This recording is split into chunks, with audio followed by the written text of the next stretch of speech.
Good morning Sunday again. This is Bunja Gaming na nagbibigay ng tips and guides para sa mga gustong maglaro ng Night Crows. Alright guys, good morning po sa inyong lahat. Happy Sunday po sa inyong lahat. Sana po ay nag-enjoy kayo lahat sa mga nanonood dito. Sana sinuwerte kayo linggo ngayon dito sa Night Crows. Parang sinuwerte, baka nakakuha kayo ng high seal, nakakuha kayo ng mga violet, nakapag-epic weapon ba kayo, nakapag-epic armors ba kayo ngayon? Comment nyo po rito para pwede nating i-collab yan at para makapag-share pa tayo sa community ng Night Crows. Okay, so bago tayo pumunta sa topic natin guys, update, this is second day. Sabi ko nga sa inyo, let's monetize na yung Night Crows. So, pakita ko po sa inyo yung nangyari sa atin kagabi. Ito yung nangyari sa atin kagabi. Umabot po ngayon ng almost 1,527. So, kahapon yan ay nasa 600 plus lang yan. So, nadagdagan tayo ng almost 900 dayas kahapon. So, kung i-convert natin siya, nasa 450 pesos yung kinita natin kagabi. So, AFK mode lang yon dahil hindi pa tayo nagka-crafting nun. And then, chill gaming lang tayo guys. Nakita natin to. Pakita natin yung token. Ayan, may 1.3 na tayo ngayon dito. This is almost 650 pesos na.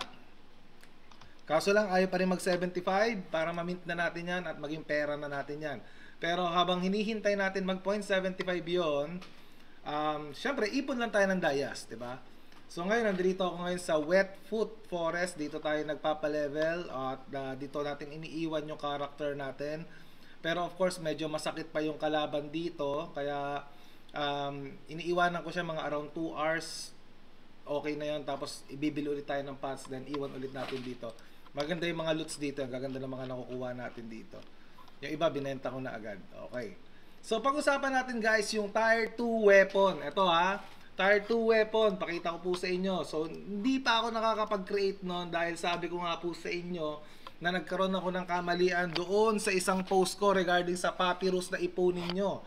So, ngayon po, ginagawa ko ngayon ay sineset ko muna ng blue set ito dahil kulang pa akong 3 eh. Now, may nakita lang akong post sa isang FB na epic weapon siya guys. Nakapag-epic weapon siya. So parang nag-post siya doon na parang sabi niya, ang swerte ko naman, ang hinihiling ko lang yung Tier 2 weapon, tapos binigay mo pa sa akin epic. So pag-usapan natin ngayon yun. Ano ba yung epic weapon na yun? Paano tayo makakakuha nun?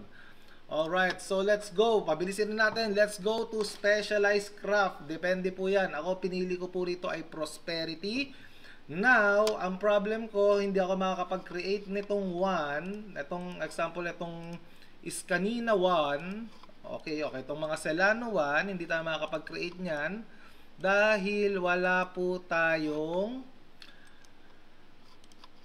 dito sa wisdom. Sa prosperity tayo. Now, okay lang yan. Pwede natin ipa-request po yan. So, paano tayo magkaroon ng epic weapon? So, dito is swertihan lang guys. So, for example, itong Iskanina 1, this is the Tier 2 blue weapon ng Night Crows. Iskanina 1, yan, okay. Itong mga blue na to, ito yung mga Tier 2 po ha, Tier 2 blue yan. Except dito sa Night Crows stuff. Ay, nawala. Tapos na pala.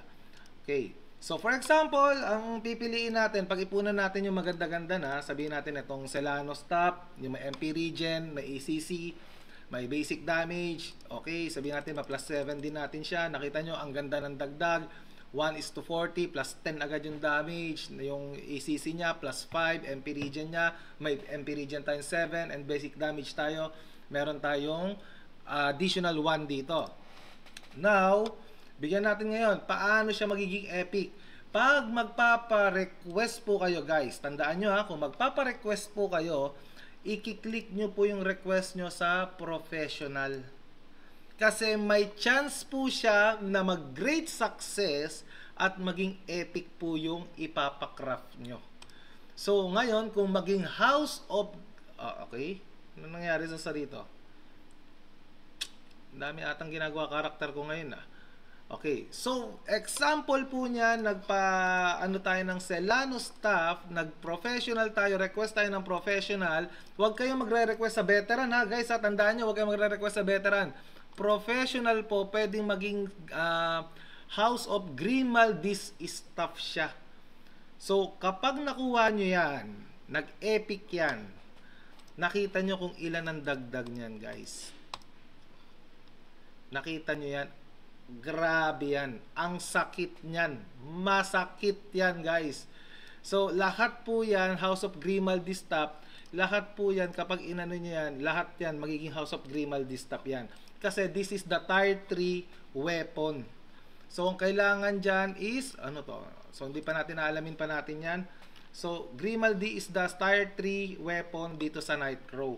Kaya kapag sinuwerte ka sa professional, tandaan nyo, number 1, huwag kayong magpapacraft ng veteran lang. Laging professional tayo guys. Paano naman yun malalaman? Tingnan natin ha.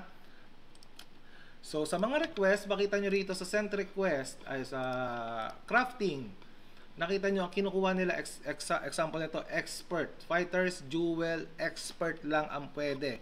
Pag tinignan mo yan, binabayaran nila ng 10. Grabe naman to. Diba? Kuripot naman yan. Diba? Huwag nyo lang kunin yan. Kung kayo naman ay expert, mayroon din kayong chance na lakihan nyo yung price nyo. Sayang naman. Diba? So, example niyan ay sa wisdom. Ayan. So, example ng weapon. Staff. Wala pa nagpapastaff dito. No? Pwede tayong mauna. Nakita nyo guys, example ito. Celano staff veteran. Dito lang kayo sa professional lagi. Professional. Kasi may chance yan na maging epic. Okay. So, ganun siya. So, pagdating kasi sa akin, tawag doon, ang kinuha ko po ay prosperity. So nakita ko kanina may nagpapaano ng fighters jewel ng expert. Kasi plus 2 na agad 'yon. Kapag master yan, plus 3. Yan. So expert, pwede na natin kunin yan. Kunwari, may great success yan na may plus 2 agad yung gusto nila. Kasi syempre masakit din to, 'di ba? Medyo mahal din yan kapag binili natin. So ganun lang guys. Para sa akin, sobrang ganda nito. Nagpapasalamat ako unang-una sa lahat ng mga nag-subscribe, sa lahat na nag-like, sa lahat ng nanood, lahat ng mga basher, lahat. Sana wala namang basher pero di natin maiwasan 'yun, 'di ba? Pero nagpapasalamat po ako sa inyo lahat sa mga nagko-correct sa akin dito regarding sa larong to. Guys, we are almost 190 subscriber na. 310 na lang, 310 na lang guys. Makakapag-stream na tayo, pwede na tayo magbigay ng coupon. Kaya ako na-excite po ako sa inyo. Gagawa tayo ng mga topic. Lahat ng pwedeng ibigay na tips para sa mga maglalaro na to, ibibigay natin yon. And of course, sabi ko nga, kapag nag-streamer na tayo, nag-500 subscriber na tayo, mas makakapamigay pa tayo ng mga coupons. At malay nyo, ako yung swerteng streamer na kapag nagbigay, makakuha tayo ng mga epic or mga legendary mount or tsaka weapon style, di ba? Ayan. So, yun lang. So, happy Sundays guys. Enjoy this day. Enjoy this day with your family. Mamaya kami, meron kaming guild dungeon sa mga magi-guild dungeon ngayon. Galingan nyo, daming papyrus dyan. And then of course, maraming guild coins dyan. Sana swertein kayo mamaya sa loots.